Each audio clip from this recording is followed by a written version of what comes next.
Okay, أستاذ أبدي. Assalamu alaikum.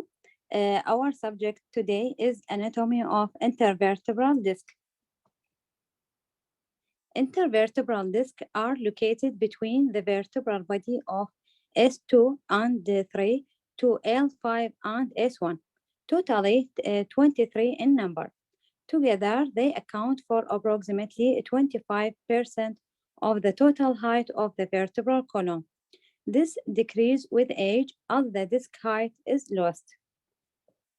The discs are wedge-shaped in the cervical and lumbar region, so consequently contribute to lordosis in this region, while in the thoracic region they are flat. The disc to body height ratio is 2 to 5 in the cervical, 1 to 5 in the thoracic, and 1 to 3 in the lumbar spine.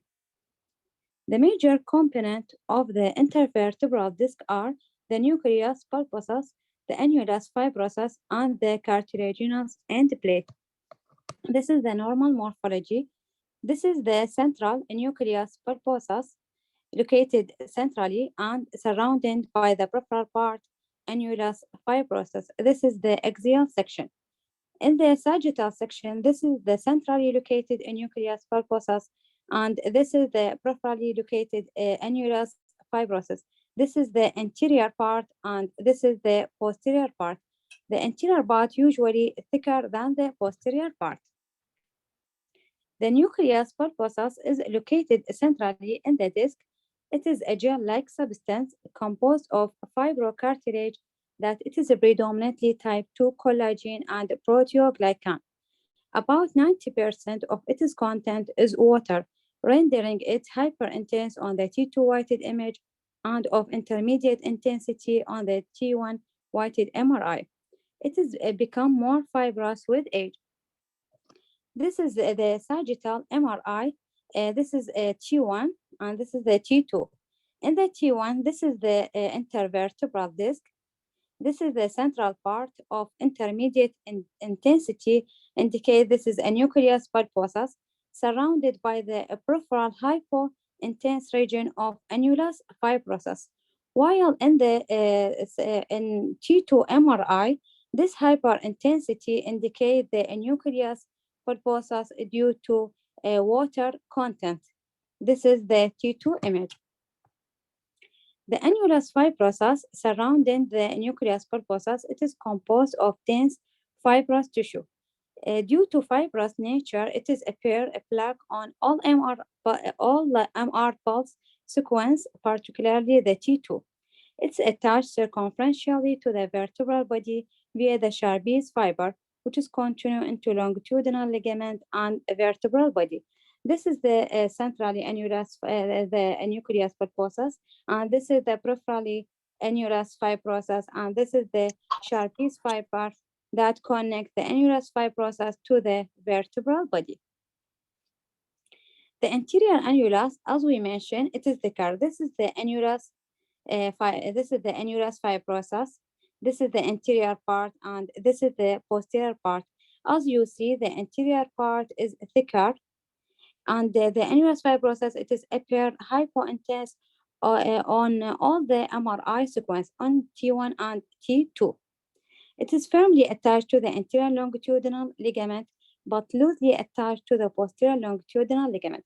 This is the anterior longitudinal ligament. It is also appear hypointense on MRI 1 and 2, and this is the posterior longitudinal ligament.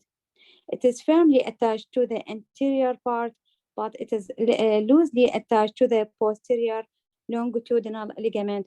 So it is the usual site of the rupture, and the degenerate disc is mostly posteriorly. The cartilaginous end plate has two parts. This is the central nucleus pulposus. This is the peripherally annulus fibrosus, and this is the cartilaginous end plate. Peripherally, it is covered the apophyseal ring bilaterally, and this is the central part that cover the vertebral end plate. The cartilaginous end plate have a multiple pool. This is the mononumerous pool through which the nutrient vessel enter the intervertebral disc.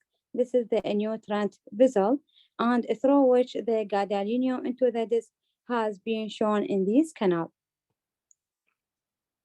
The intervertebral disc is avascular by the age of 25 to 13 years. The disc receives the nutrition by diffusion through the end plate. The nucleus pulposus has no nerve supply, while the outer annulus is supplied by the sinovertebral recurrent meningeal nerve, which is a branch of the segmental spinal nerve near the origin of anterior and posterior primary rami. The intranuclear cleft in adult, a septum-like structure can be seen to transect the middle of a nucleus pulposus in the horizontal plane. It is represent a fibrous transformation of gelatinous matrix of the nucleus pulposus. This is the sagittal MRI T2.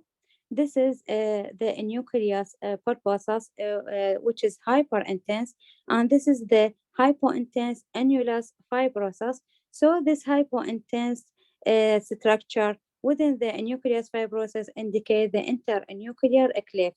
This is another internuclear cleft. This is internuclear cleft. This is the vertebral body, so this is the superior end plate. This is the inferior end plate. Radiology of the intervertebral disc. Plane radiograph. The disc space rather than the disc itself is visible. The disc space at the L5S1 level is narrow, and this should not be taken as a sign of the disease. As in these lateral X-ray of the lumbar and cervical spine. This is clearly demonstrates the intervertebral disc space rather than the disc itself. While in this region of this is the L5 vertebra and this is the sacral bone. So this space is called L5S1 intervertebral disc space. It is usually narrow and should not be mistaken as the disease. So the Ferguson view of this region is used. This is a Ferguson view of the lumbosacral junction. It is AB view with a 25-degree cranial angulation. Demonstrate this is a L5 vertebral body with a transverse process bilaterally, and this is the triangular sacral bone. So this is the L5S1 intervertebral disc space demonstrate clearly.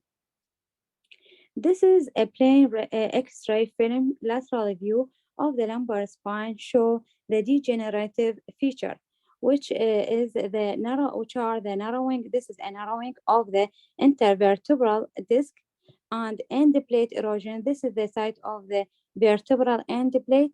As you see, there is a narrowing. Also, there is a formation of the osteophyte. This is the osteophyte bilaterally, and there is intradiscal calcification. This is intradiscal calcification. As you compare with this is another disc. This is a clearly radiodescent, while in these, this is a radio density, so it is intradiscal calcification and intradiscal gas formation.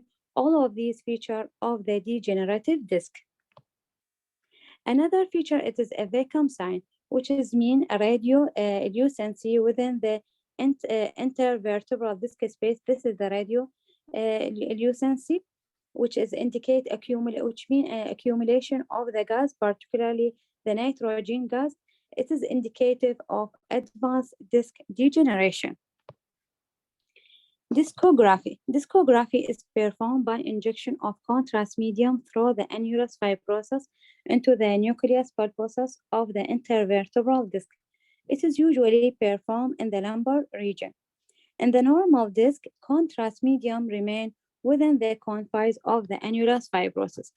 As in this picture, this is a axial CT scan. This is the site of a nucleus pulposus, and this is the peripherally annulus fibrosus. In normal situation, this contrast should be still here, while in this picture, the contrast medium has been extravasated through the defect within the annulus fibrosus. CT scan, the intervertebral disc are seen as a low attenuation structure between the vertebral bodies, it is difficult to distinguish between the nucleus pulposus and the annulus fibrosus. The importance of CT as a diagnostic tool in the visualizing intervertebral disc has been further enhanced by the recent development of multi-detector CT scanning. This is a CT scan. This is an axial CT scan, and this is the sagittal. This is the nucleus pulposus situated centrally, surrounding by annulus fibrosus. There is some difficulty in differentiating between the two structure. This is the facet joint, and this is the spinocerebrosus. While in this sagittal CT scan, this is the centrally located nucleus, and this is the peripherally annulus fibrosus. This is the posterior part of annulus fibrosus, and this is the anterior part. This is the inferior end plate, and this is the superior end plate of the vertebra below. This is a sagittal CT scan demonstrate there is a intradiscal calcification with some discal bulging anteriorly. MRI. MRI is the most accurate and sensitive modality for diagnosis of subtle spine pathology. It allows direct visualization of herniated disc material and its relationship to neural tissue, including intrathecal content. This is a sagittal MRI. This is a T1, and this is the T2. In T1, the intervertebral disc, it is appear of intermediate, the nucleus pulposus appear of intermediate density, intensity, while the annulus fibrosus and all the ligament anterior, this is the anterior longitudinal ligament, posterior longitudinal ligament, supraspinous ligament, and intraspinous ligament appear hypointense in all sequence, while in the T2, the nucleus pulposus appear hyperintense, surrounding by hypointensity of the annulus fibrosus. The normal adult end plate, as we mentioned, also appear hypointense. This is the normal end plate appear hypointense of the annulus fibrosus and the other ligament. This is the sagittal MRI show a progressive loss in the disc signal and height.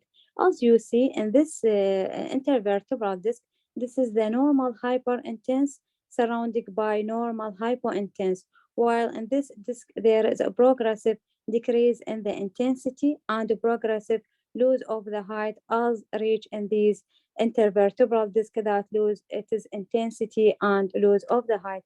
This is age related and occur mostly in the middle age and elderly, and consequently result in the disc herniation, as in this picture of posterior disc herniation, as we mentioned, due to the loose attachment with the posterior longitudinal ligament and the loss of the height of this intervertebral disc.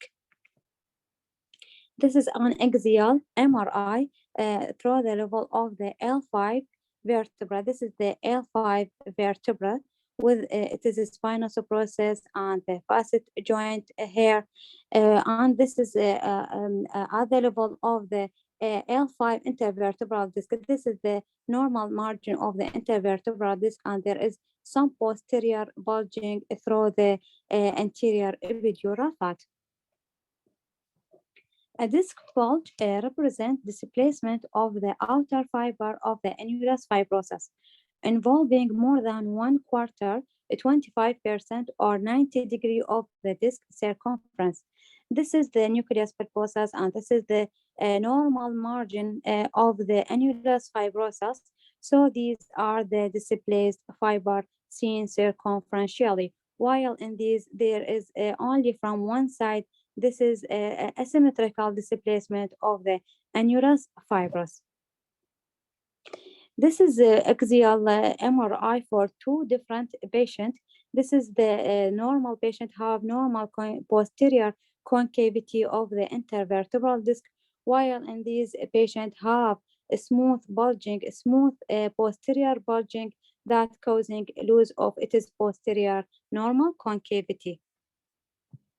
While the disc herniation refer to displacement of the intervertebral disc material, not the annulus fibrosus, beyond the normal confines of the disc, but involving less than 25% of the circumference.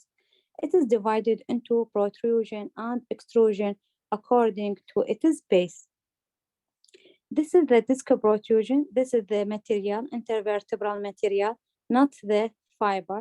This is the material. So this is the displacement of the material, less than 25%, and the wide base. So it is a disc protrusion. As in these axial CT scan that it show there is a posterior disc protrusion with wide base. So it is disc protrusion, not extrusion. While the disc extrusion, the same situation, but with a narrow base. This is a narrow base, also with a less than 25% of the involving of the disc circumference. But in these axial section, to see this is the posterior displacement of the material, but with narrow base. So it is a disc extrusion. The disc sequestration means a free fragment of the disc material with no connection to disc. This is axial image. This is the free segment, and this is on the sagittal image. As in this sagittal MRI, there is a large sequestrated segment seen extending from the L3 to the L4 intervertebral disc. This is the posterior disc sequestration. And thank you for listening. Any questions?